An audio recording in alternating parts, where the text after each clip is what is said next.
Today we're going to spend a little bit of time on best practices, but I'd like to start today just by talking about account responsibility. Depending on where you're at in the food chain, you may call on architects, dealers or distributors, contractors, and when we first come into our jobs, let's start at the beginning. Let's say you're a new employee and you've just had the opportunity to come to work for somebody. It can be a little daunting when they hand you a territory and say, okay, here's a state or 4 or 5 states. Go ahead and get started just calling on people. Well, where do you begin? So from account responsibility, it's important to know which part of the food chain you're going to cover, or maybe all of it. I've worked at jobs where I just had one piece of the pie. I've worked at jobs where I've hit everybody on this screen. And so I'll let TJ talk to architects here in a second, but from dealers and distributors, I've always started with, hey, give me a list of the current customers that we have. Give me a list of some past accounts that we have, and why, in your opinion, are they not buying?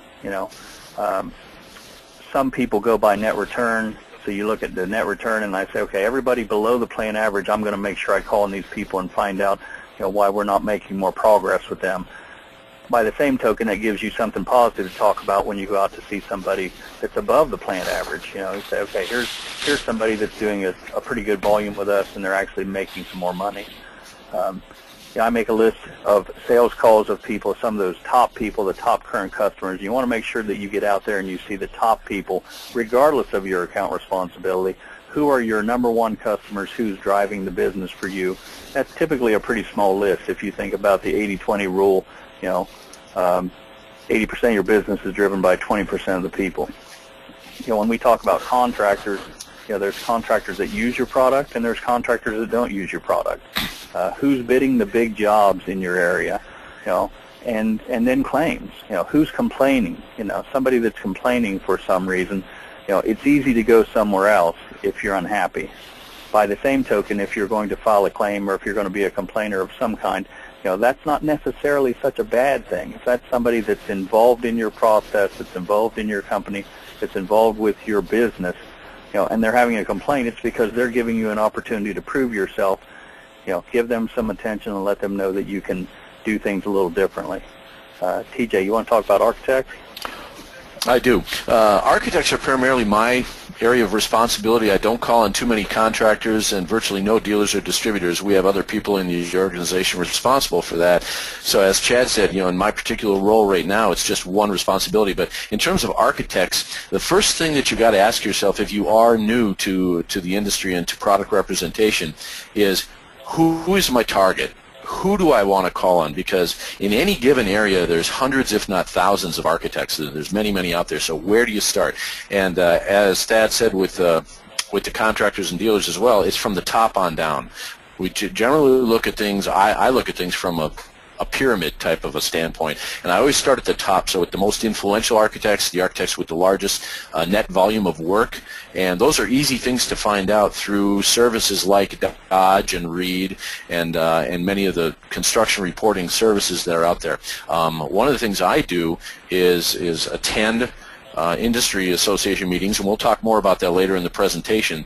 But the other thing that I like to do is I will contact those architects and say, hey, I'm the new guy in town. I've got some new binders to update. Now, that's not so much a thing anymore as it used to be. A lot of architects are doing away with the product binders instead they're using the web. So oftentimes what I'll do is at least offer that as we have an update that we'd like to stop by and bring you. At the same time, I'll offer AICES type presentations, educational presentations to them. And obviously, especially in my particular business, it's about specifications. So if you have either a guide specification that you can drop off for them, or you offer to review their master specification, most architects are very open to that. So that's one of the ways that I get my foot in the door with them. We'll talk in even more depth about these ways to reach architects at the CSI Academies. Okay, Rob. TJ referenced it just a minute ago, but probably if you're new to the industry, the number one thing you can do is join an association.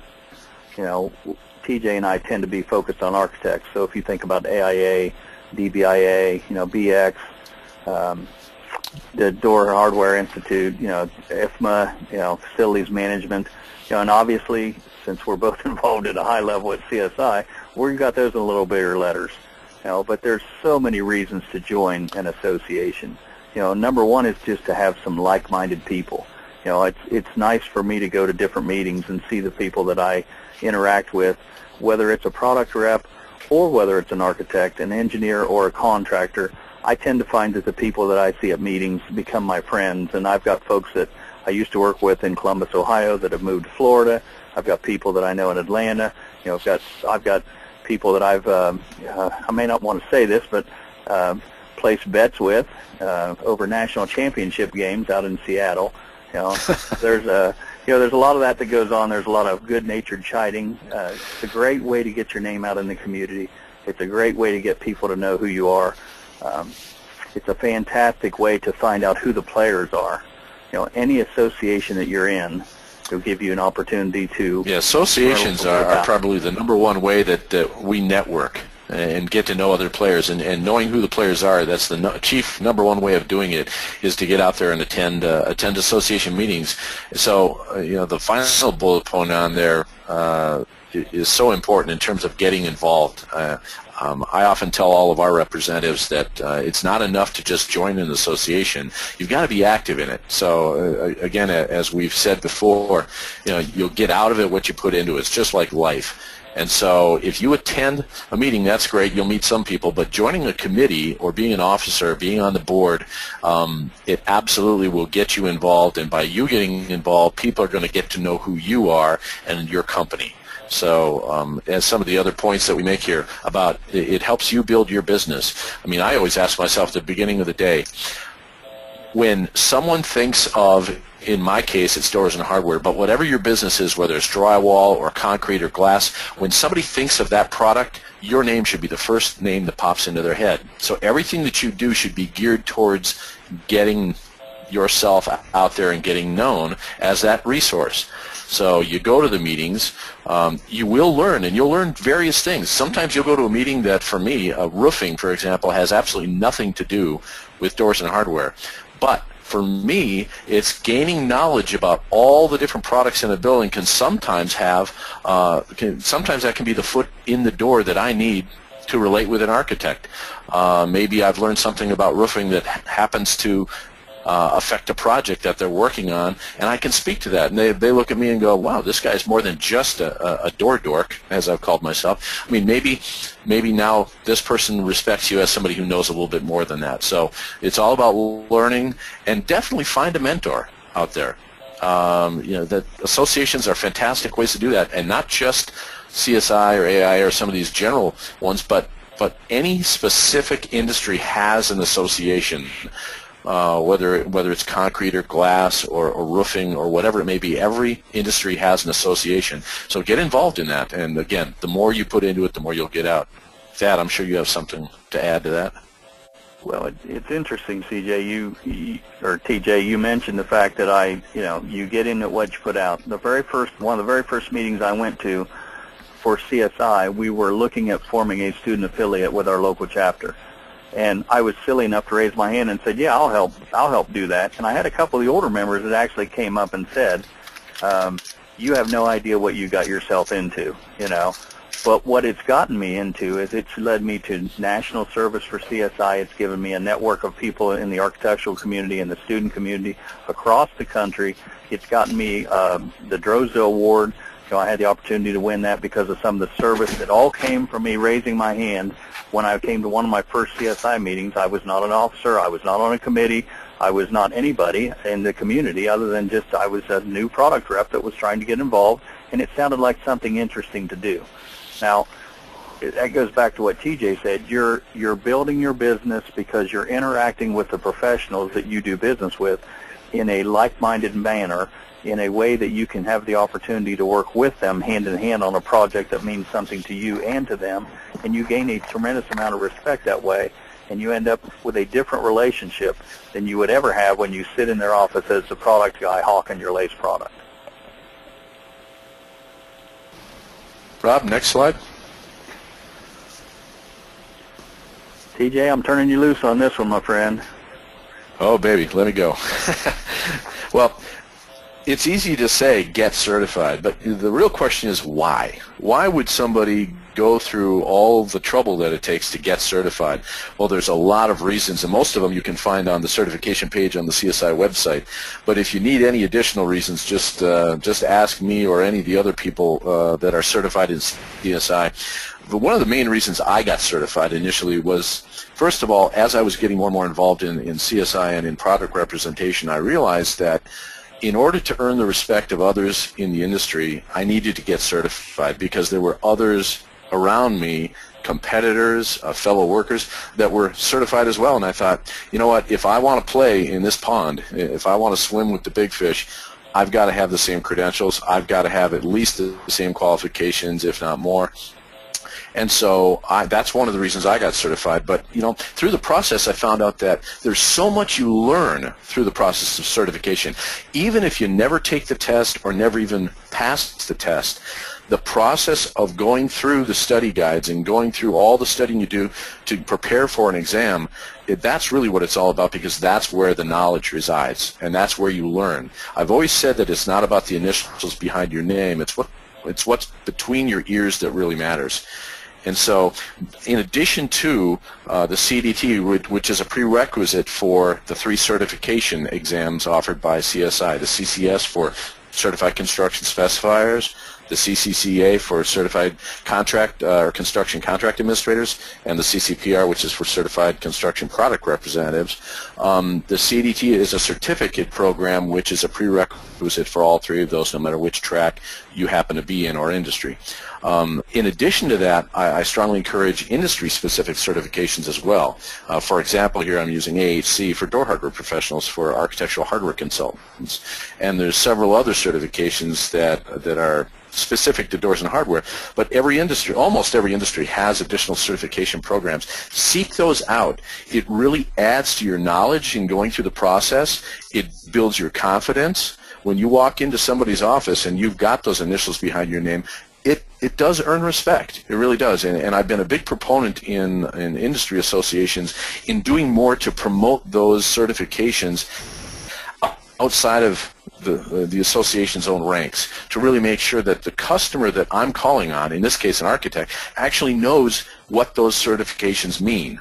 And that's very, very important. And I know that CSI moving forward is going to do whatever we can to try to build up the awareness of what a CCS, a CCCA, a CCPR is.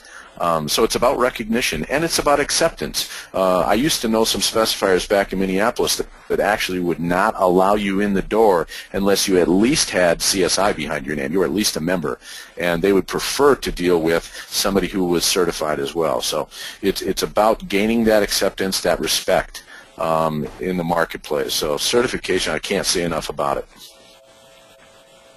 Well said. If you have any questions, please feel free to type into the chat box, and we'll be sure to answer them. Rob, next slide.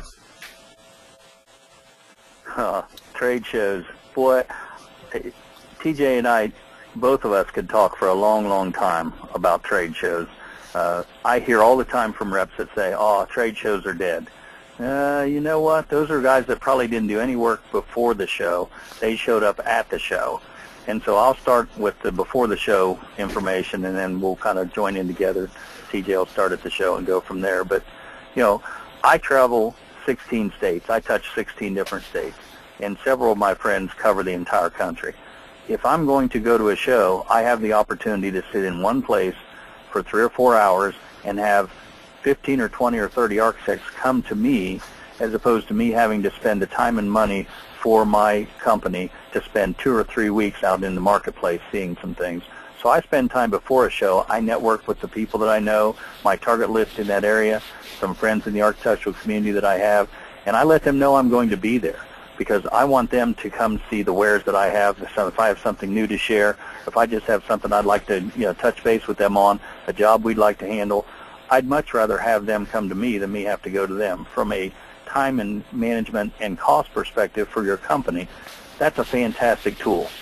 So I have a little script that I prepare. It says, I promote the show, and I promote the fact that I'll be there. Now, most shows that we go to, they'll have 30 or 40 or 50 booths. Some have 60 or 70.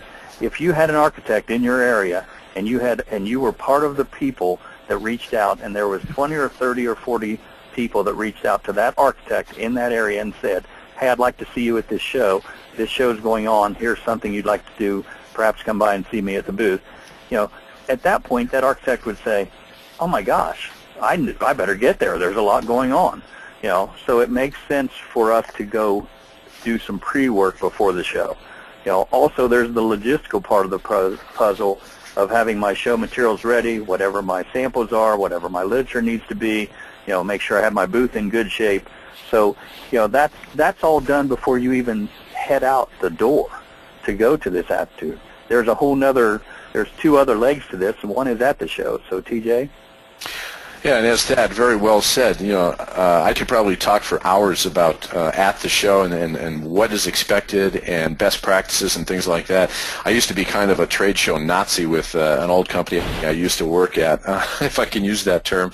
I would be cracking the whip about, hey, suit and tie and no food in the booth and no talking on the phone and all these kinds of rules. But and trade show etiquette has changed over the years, but there are some things that just make sense. Obviously, if you're talking on the phone in the booth, you're not paying attention to the people that spent the time and money to be there with you. So that's just an obvious one is stay off the phone. Your time is limited, so prepare, as Thad said, prepare ahead of time. And it's not just a matter of preparing a script before the show that you send out to your invitees, but also prepare what I call an elevator speech, just a quick 15-second, 20-second kind of a thing that you're going to talk about with attendees at the show to either draw them into your booth or engage them somehow. And sometimes that's a matter of just having a short piece that you're going to talk about a new product or a new service or something that's going to be of interest to the show attendees, and it's different for each show. So always make sure that that's catered to the audience that's going to be at the show. Talk about your latest product. Maybe you've got a handout or something like that. Maybe you're inviting them to come see you. Maybe you're setting up an appointment for afterwards. But I'm a big believer in preparation before the show, and more than anything is the follow-up after the show. Always send out thank yous to all the contacts and people that you met. And follow-up setup appointments, that's really where the rubber meets the road. The show is to introduce yourself to people, maybe reconnect with some people or customers that you already have.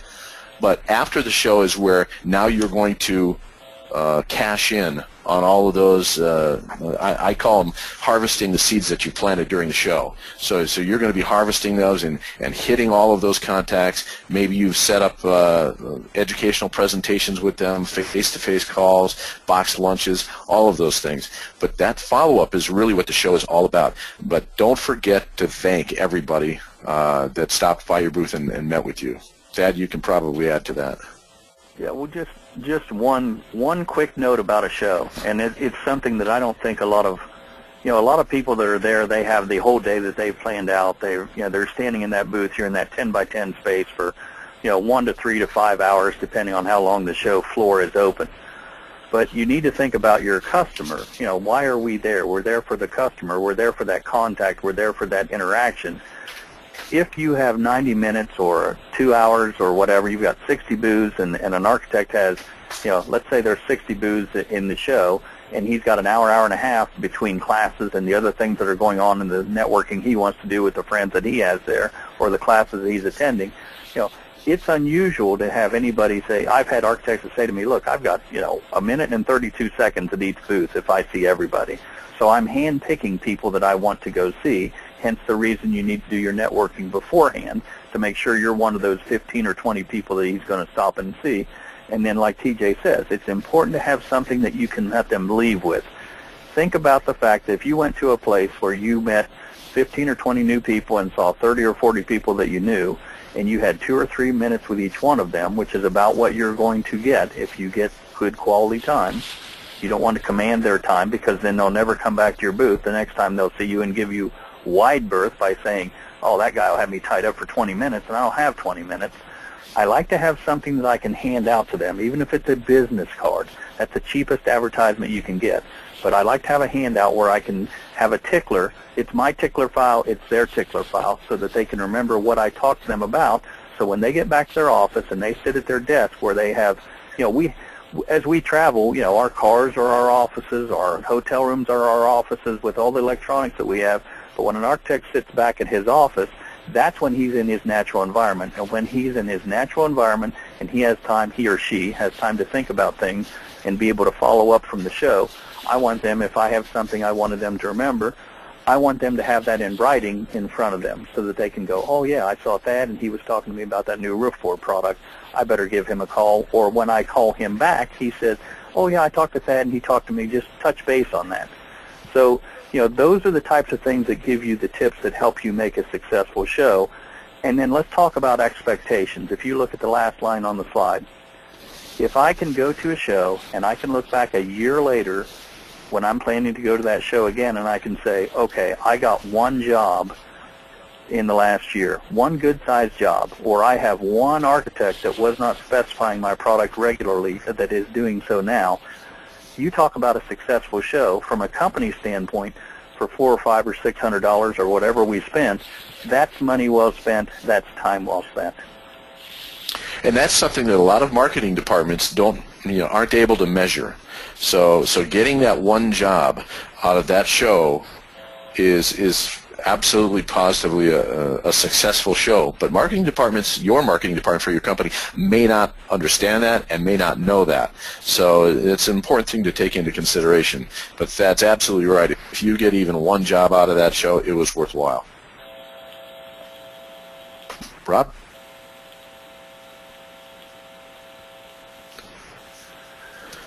Boy, networking. I'm going to tell a story, and I think the gentleman's on the line right now. I'm the white-haired guy. I'm the average CSI member. I'm over 52 years old. I resisted Joy Davis and Twitter forever, and finally I got involved. And I'm in Nashville at the National Convention, and I'm walking down the street, and a guy's walking up the street, and he points at me and he goes, "Hey, Thad Goodman," and I'm going, "Uh-oh, I don't know what I did, but I haven't been in town long enough to get arrested for anything." But it was somebody that knew me from Twitter, and I had the opportunity to meet him in person, and he's become a friend. I've met a lot of great contacts with Twitter, and what I've found about Twitter, we all have different things that we look at, all have different ways that we interact. The one thing that I love about Twitter is that you can touch thousands of people instantly. For example, this particular session, I tweeted out that I was going to be here today. TJ tweeted it out. Sharif picked it up. The Kraken from out in Portland, that I spoke about earlier. We have, and you start, Joy sends it out, Kate sends it out. You start to look at the people that we've touched. Now some of these have the same network, but you think all of a sudden 25,000 people have seen information about this particular session. So that's just a great way to look at Twitter as a good way to get some quick information out there. And TJ, you've got somebody in your company that's created a whole new industry where that's concerned. Oh, absolutely, especially when it comes to blogging. For example, I don't know how many of you have heard of idighardware/ihatehardware.com, but we have somebody that specifically is dedicated to driving our business through code awareness, whether it's building codes and fire codes, things like that. But that kind of stuff is invaluable in spreading your word and getting your message out and getting yourself recognized as well. I also have a competitor that does a fantastic job, unfortunately, with Twitter and networking through Twitter and getting the word out. So every time that somebody sees, whether it's a blog entry or a Twitter or a tweet regarding a topic of interest or anything like that, they see your name and your company's name associated with that. That is promotion, and it gets you out there. So it is also about networking and building your network of professionals that know you and that you can help. It's all about helping other people. In terms of meetings, I'll go ahead, Thad. Yeah, LinkedIn. I just want to touch on LinkedIn for a minute, then I'll let you talk about meetings. I didn't mean to interrupt. When you think about what's happened in our industry since 2007, LinkedIn is my Rolodex of people. They're the Rolodex of go-to people in the industry.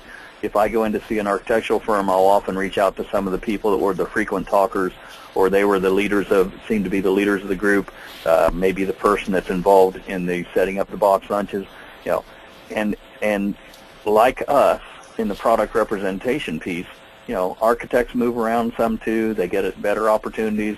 So when I want to try to find somebody, LinkedIn is where I go to basically say, okay, if I send an email out to somebody and it bounces back, oh, so-and-so has moved from this company to that company. It's nice to have that opportunity. I've got thousands of contacts. TJ has thousands of contacts. Perhaps when I moved recently from a company about 18 months ago, I moved companies, and when I moved, it's like all my LinkedIn information updated with me, and then people have a chance to find me. So just to touch on LinkedIn, there's blogs associated with LinkedIn. There's other information there too. But if you get nothing else out of it, it's a great place to have that information follow you, and you can follow other people. And then meetings, TJ, we could talk about this all day. Yeah, I'm just going to say a couple of things, and then I'll let you take it away. But in terms of meetings, the one thing I always tell people is be consistent. For me, not attending a CSI meeting, for example, is not an option. It absolutely is. That's got to be part of your regimen.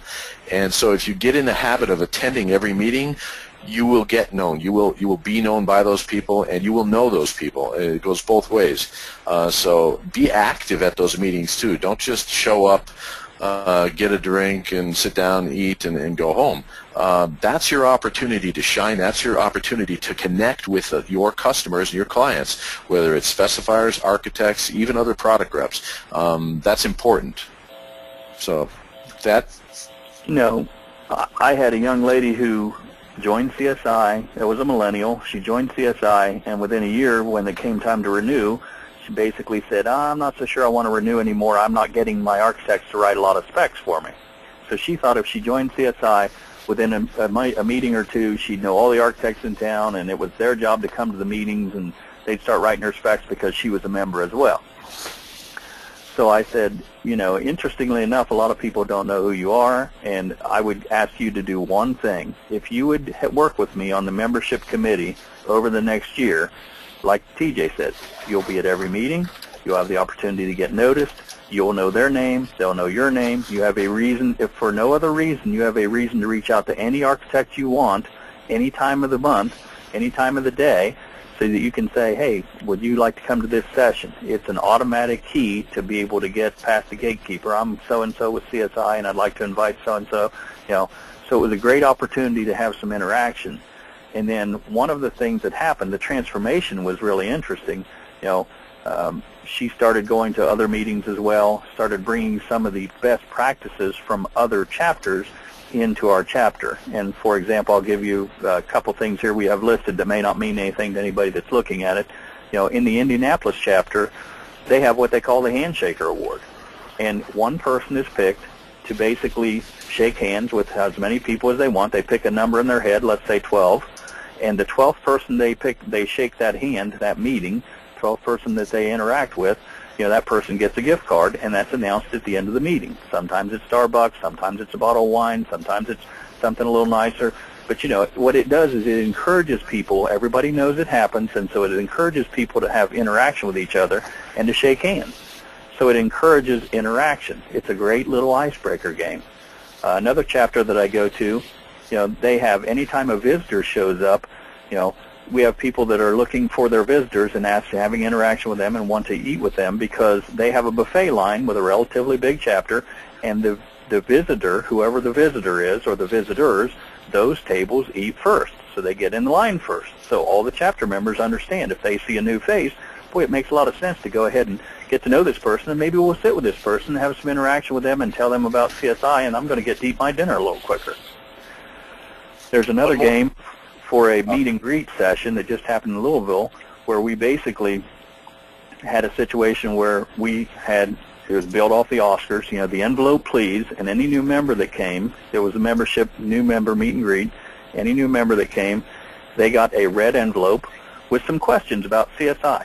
How many overall chapters are there? Who's the treasurer of Louisville? Who's the Great Lakes region president? Such and such and such.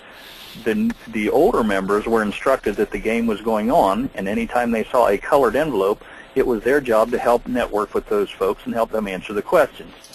Now that sounds like a pretty good game for everybody involved. One of the things that happened that was so interesting was a lot of the members didn't have some of the answers, and so it became kind of a game to see. We actually had long-term members that were on their phones on the CSI website trying to find out answers because they didn't want to be embarrassed. So, when you look at these things, those are things from a membership perspective that you can do that create interaction and fun with everybody in the meeting.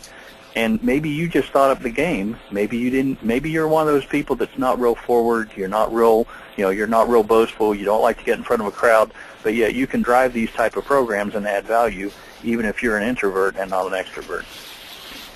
It's just one more way that you get out of it what you put into it. Great comment. Oh, industry training. Every one of us has a boss. Every one of us has a marketing department. And for lack of a better term, every company has a lot of money invested in us, and they want us to get better. No matter how good you are, and if you're in the product rep business, you understand, no matter how good your year was, they don't say, hey, you did a great job, you're going to rest on your laurels for the next 2 years. Just don't worry about it. Just come to work and show up, and we'll give you a paycheck. Whatever your goal was last year, it's probably going to be a little bit bigger. So at that point, you should have some industry training on a regular basis. I'm one of those people that likes to actually challenge my boss and say, hey, I'd like to do something outside the lines. But that puts the onus on us as employees to make sure that we choose wisely. So we'd like to talk to you about an opportunity coming up. Rob? The academies is one of the things that we're here to talk about. Again, I mentioned it's in San Francisco. It's the April 16th through the 18th. We've divided the Product Rep Academy into 2 different tracks. And Product Rep 1 track has a theme, and it's basically if you're new to the industry, if you're 1 to 5 years into the industry, we'd like to have you start here. We'd like to give you the opportunity. TJ and I are going to do actually a session on how to give a box lunch. Killer box lunches, what to do, how to get past the gatekeeper, how to schedule them, how to pick out the right targets, those sort of things. Where your product is used, TJ talks about door and hardware. I'm in the gypsum business. 2 totally different ends of the building. 2 totally different ways we approach the market. How do you find the right place to put your product on the job? How do you make sure you're using it correctly? And how is the architect receiving that information? Architectural etiquette. You want to touch base just a little bit on this one, TJ?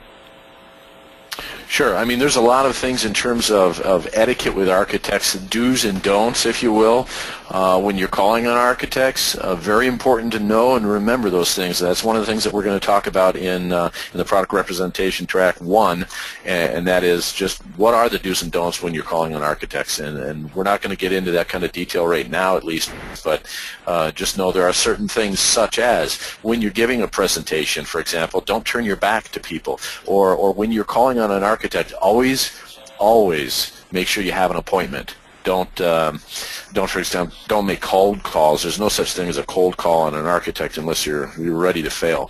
Things like that. So I know that we're going to talk about that in detail. There's a bid day session where we actually go through an actual bid process on bid day, and it's a very eye-opening experience that I went through at one of the academies a couple of years ago. Sat through this session. It was amazing. What you gain in knowledge about what happens at a contractor's office during bid day, all of the last-minute decisions that have to be made, and just really helps you understand the whole process of what goes on bid day. From a social networking standpoint, anybody that comes to the academies has a special treat. We have the Queen Kraken, Shri Shachter, who is a 3-year CSI member and is already operating at the national level. She's the current president of her chapter. So she can give you a lot of information about how to get involved, and she's used that platform to be able to elevate herself very quickly through the ranks. One of the things that I hear from millennials is they're well, the days of the 40 years and one company and the gold watch are over. I might have 6 or 7 jobs in my lifetime.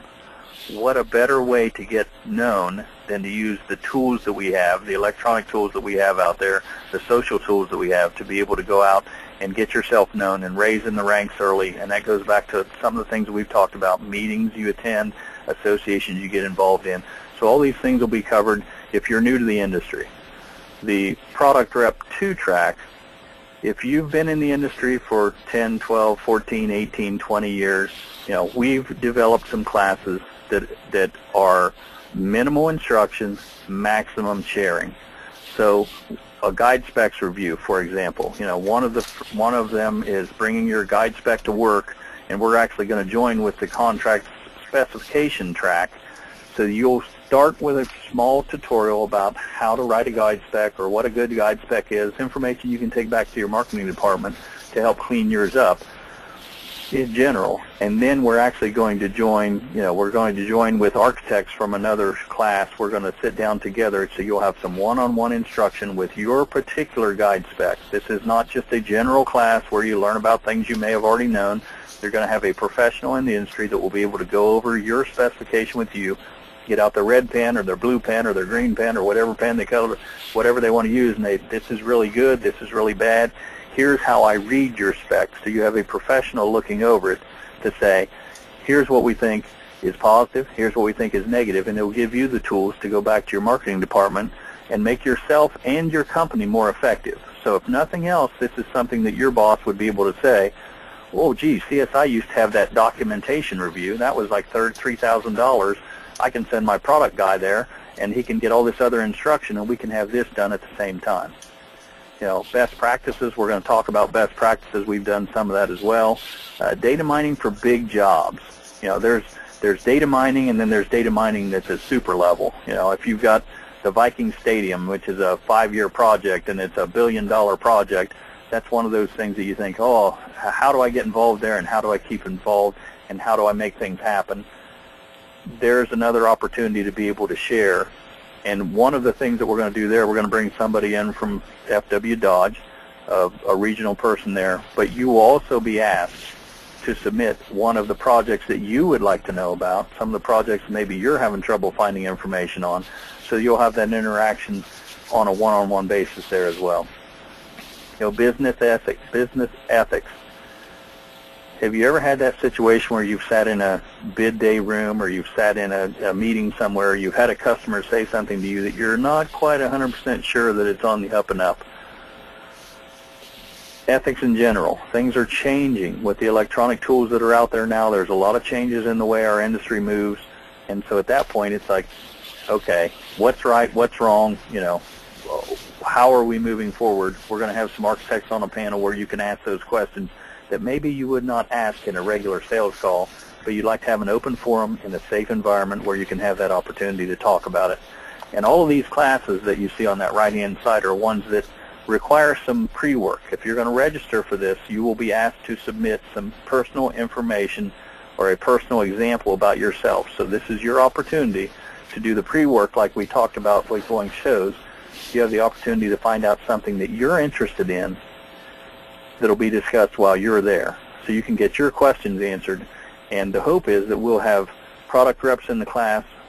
For example, even though I've been in the industry a long time, people like TJ and some of the other folks I mentioned on this call, are people that are my mentors, and I go to and I ask and I bounce things off of them. Hey, what do you think about this, or how are you struggling with that? And so that's where that Product Rep 2 track is. You'll get some higher level interaction with some of your peers. And what's really great about the product representative academies is that you get to rub elbows and interact with and network with seasoned professionals as well as new people in the industry. For me, I gain almost as much from the new people coming into the industry as I do from the old-timers.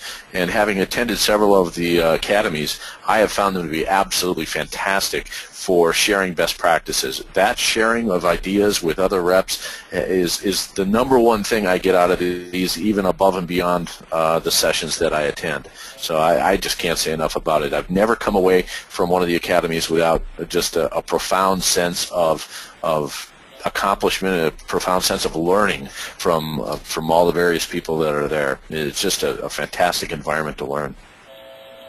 Yeah, next slide, Rob.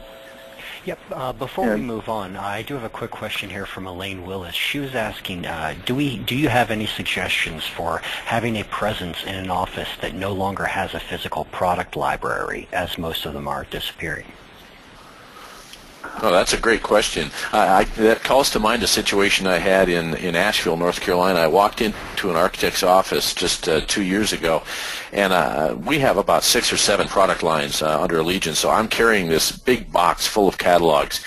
And as I walk in the door, this gentleman walks across my path and looks at me, and he just circled his finger around and pointed out the door. It's like, turn around, leave. And then he smiled and said, go put them back in your car and come on back in and see me. Well, it ends up it was the principal of the firm, and he explained to me, we don't keep catalogs anymore. I mean, the binders on the shelves just take up too much space, and we find information on the web. That's how we find information. And fortunately for me, our particular business is so technical, and hopefully yours is too, that that by just introducing yourself to them, giving them your card. One of the ways that we use to market and get into a firm is talk about box lunches, doing an educational presentation for that firm. That's something that all the architects need. They all need credits and learning units. So that's one of the things that we offer. One way that you can get into their office is by offering those learning units, become an AIACS provider, and offer to do a box lunch. That's a great way to establish yourself as the go-to person, the expert on whatever your field happens to be. So I learned from that situation that a lot of architects are getting away from binders. So if you're relying on binders to get your foot in the door in an office, there are going to be offices where they're just not going to want them anymore. So that's an important thing to keep in mind. But there's other things that they need you for. They need you for information. So establishing yourself as the expert in your field is what you need to do in order for them to rely on you and to come to you when they've got questions about whatever your product may be. Yeah, it's a great comment. Every one of those, TJ, that makes a lot of sense. And you're exactly right. There's a lot less binders in the world today, a lot less paperwork in general for a couple reasons. One is the binders take up space. Another thing is they're outdated almost as soon as they're printed with as fast as technology moves. And so your comment is fantastic, and that's the best way to be. If you can be seen as the industry expert somehow, you know, and that goes into a good presentation. We talk about guide specs. One more reason to come to the academy is to make sure your guide spec is one of the best in your field, to understand that you need a good, strong website. A blog is a great way. Joining an association is another way. You know, all those things. You know, I've had people that I've never met that have talked to me, that called me about specific jobs that they're working on because they understand my position in the industry. You know, I've been in the drywall business my entire life. I started out at 16 working on jobs. You know, I've got 40 years in this business.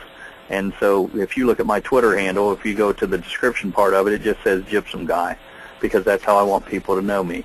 I want them to know that if they have a drywall question, they can come to me and they can get the answer. And if I can't find it, and that's the next piece. If you're not the newest, if you're not the oldest person, if you're not the seasoned veteran, you know, an architect or any customer that we have will understand if you don't know the answer. But the most difficult thing that they have is having people follow up. If you don't know the answer and you can get the answer and get back to them quickly, you are automatically, you're elevated in grand stature, and you're one of those go-to people from now on. You know, and I tell my architectural friends, you know, my phone is always on. You know, you can call me at 10 o'clock at night if you need to, because there's times they're working on specs at 10 o'clock at night. And I want them to know they can send me a quick email or reach out to me. I may or may not get it. There's times that I have other things going on. I just had a little granddaughter born, you know, and so I was out of pocket for a day and a half. But I had a fellow that said, I'll wait for you because it's worth it. I know I'll get the correct answer. I know I'll get the most complete answer. So if there's not a binder that you can leave, there's other things that you can do. Like I said, you can send an electronic guide spec. Please distribute this around the office to make sure that you get, you know, that they understand how your company looks at things. Technical lines are another great way if you've got a good tech department, you know, so that they can get in touch with people when they need to if you're in on a call. With electronics the way they are, you know, it used to be we'd get, years and years ago, we got pagers and we had to call somebody back, and if you got back within a day, you were doing really well. Now with the web and all the other things, they're pretty much instantaneous. If somebody has a question they'd like to have, I have an architect who says, if I can't get an answer in an hour, I'm going somewhere else. Okay, well, when I see his number, I know I better get right on it. So next slide, if you would. Yeah, it's not about always having the answer right in hand. It's about making sure if you don't have that answer that you get back to them with an answer just as fast as possible. An interesting comment from Charisse, whom you mentioned earlier. She says that where she works they have an online library, but the tip was that for anyone that doesn't, I imagine they could just bring a flash drive with product information to the meetings. Yeah, that's a great absolutely. comment. That's a great comment. And I just want to follow up with one thing that TJ said here about the academies. He mentioned networking and he mentioned interaction with other reps. We have 3 joint sessions as well at the academies where we put everybody in the same room. So you've got contract administrators, you've got specifiers, and you've got product reps. So we've got 3 distinct levels of training here, but we also have interactive sessions. And one of the things that I get out of it that I think are the most valuable is I have an opportunity to sit in these joint sessions and have dinner and breakfast with people that I know from across the country and people that I would like to meet, so that we can have the opportunity to see how they interact. We did a building envelope one last year in Indianapolis, and it was interesting. We had a contractor come in and talk about it, and it was interesting to hear the questions that the architects ask, that maybe they wouldn't ask me specifically because of my product line, but I heard what they said, and that helped me get a better sales feel for how I wanted to talk to someone that did an interior-exterior coating on the next job I was looking at. So again, it goes back to what we talked about, going to meetings, even if it's about concrete or it's about door hardware. The more I can learn about the other parts of the building, the more I can learn about the other parts of the process, the more successful I'm going to be and the more valuable I'm going to be to that be that go-to guy for the gypsum. Well said. One last slide, I think, Rob. We're going to have a guide specifications and product representation webinar on April 8th. Dave Proudfit, a fellow with the industry, Nina Giulio, an independent specification writer.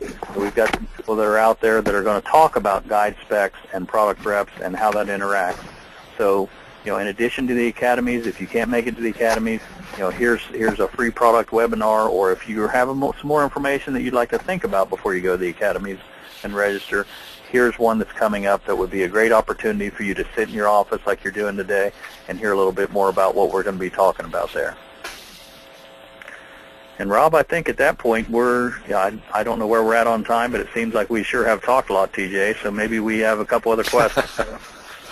Yeah, any other questions, Rob? I will say I don't see any as of right now, but all of our attendees, feel free to write any in if you have any right now. We'll give you a few more minutes to do so. I think we've still got about 8 minutes or so left on time here. Yeah, if there are no questions, that would certainly be the first time Thad and I ever covered everything in 52 minutes.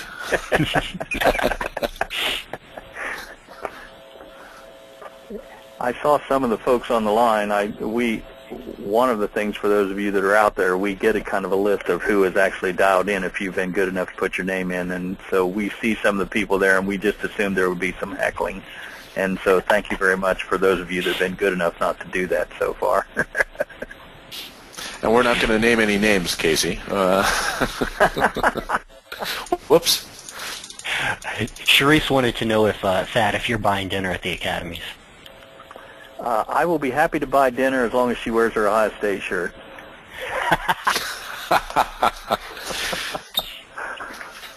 That sounds like a fair deal. Yeah, and I had a question from Megan about more information on the academies. I've gone ahead and put that slide back up if you want to visit that link and take a look at some of the info we have posted there. Yeah, and again, for anybody on the call, we have a little letter that we sent out to all the past attendees of the academies, the ones that were there in Indianapolis, and it's basically designed to be able to pass up the food chain to your boss. If you're thinking you might be interested in coming and you're a little concerned about the money that was spent or the travel cost, like we talked about earlier with one of our industry slides, there's a lot of good industry training out there. This is a keystone event for CSI. We feel like this is one of those places that if you're going to spend some money, it makes sense to do that. And if you need some help talking to your boss, or if you need some documentation to help forward to your boss to give them an opportunity to look it over, we'd love to have that opportunity to prove to them that we can help transform your business and make it well worth whatever money is spent going forward. Yeah, one of our primary jobs at the Product Representative Academies is to make sure that you get value, that you walk away with things that you can immediately use in your business day to day to be better, and ultimately to sell more, because that's really what it's all about. Another question from Barb Hines here is, if her territory isn't close to home, is it still smart to join a chapter more convenient to home? You know, I can speak to that a little bit. CSI has some unique ways to be able to interact. First, there's the non-affiliated member, which is you can still join and have you can still join CSI and be involved with all the things that go on and have access to the login and the leaders page and the website and that sort of thing. CSI also started about 3 years ago. They started with what we call CSI Next. And so you can be involved with an online community, a virtual community that's growing every day. And it's on the website. If you actually go to the main page of the website, if you go into CSI and click on Find a Chapter, it'll have the different regions there. And on the bottom left-hand side, it will also have CSI Next, and you can click on it. The link will take you right there. But that's a great opportunity to be able to go, have some like-minded people that you can interact with virtually. In addition, and again, I apologize, don't know where your territory is at, but if you think about being able to be involved, I have certain, in the Great Lakes area, we have certain people that are non-affiliated members that we have contacted, and we've asked them, why are you not involved here or there? And they say it's too far to drive from one chapter to another for the time that the meetings are. Some people have lunch meetings, and it's not conducive for them to drive an hour one way and back, because that takes 3 hours out of your day. By the same token, any CSI chapter typically has some keystone events.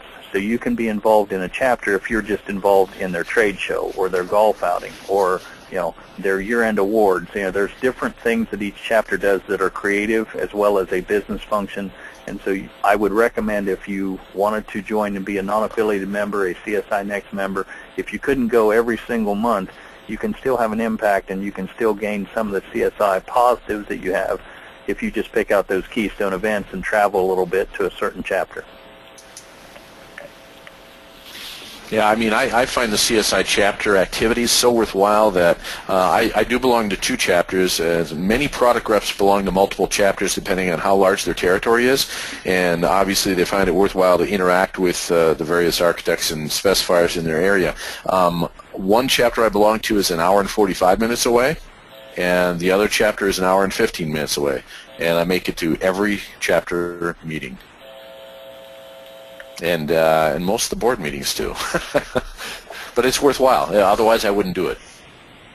Well, and it's interesting you say that because, Columbus, Ohio is my home chapter, but I also belong to the Chicago chapter, and it's 6.5 hours away from where I'm at.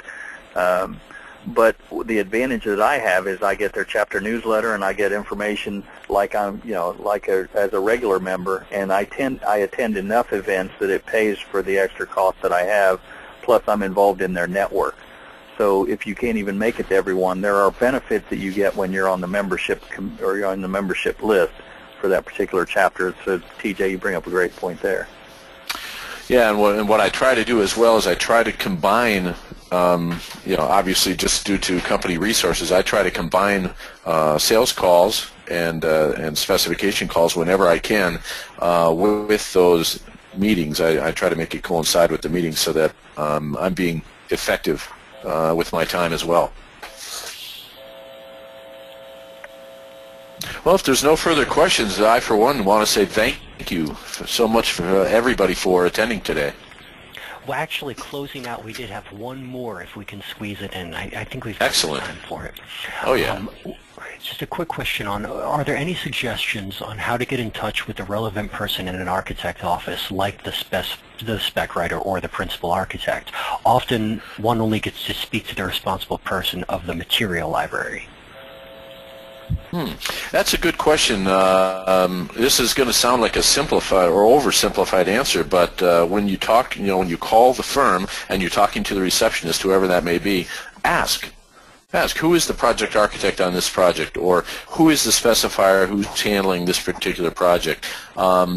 Usually I found they're more than happy to divulge that information to you, and then whether you can actually speak to that person or not, that's a whole other ballgame, but usually you can get that name relatively easily. Just ask.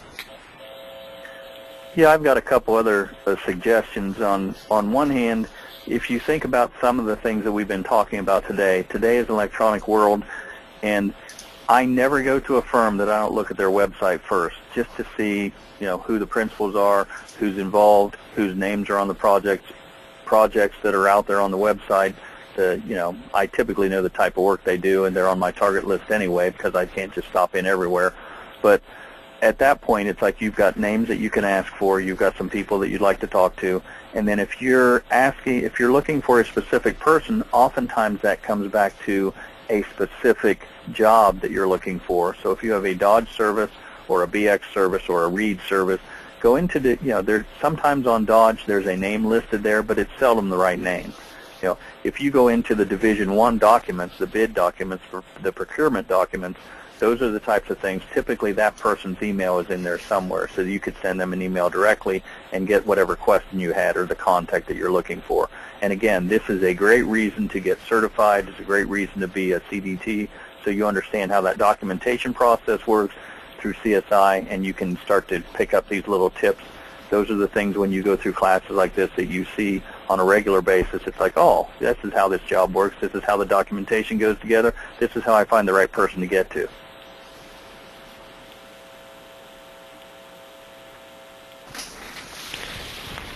Fantastic. Well, thank you, guys. I think that's about all the time we have for today. Well, thank everyone for attending. I sure appreciate you listening in to us, and TJ, thanks for the help. Well, thank you, Tad. And thank you, everybody, for attending.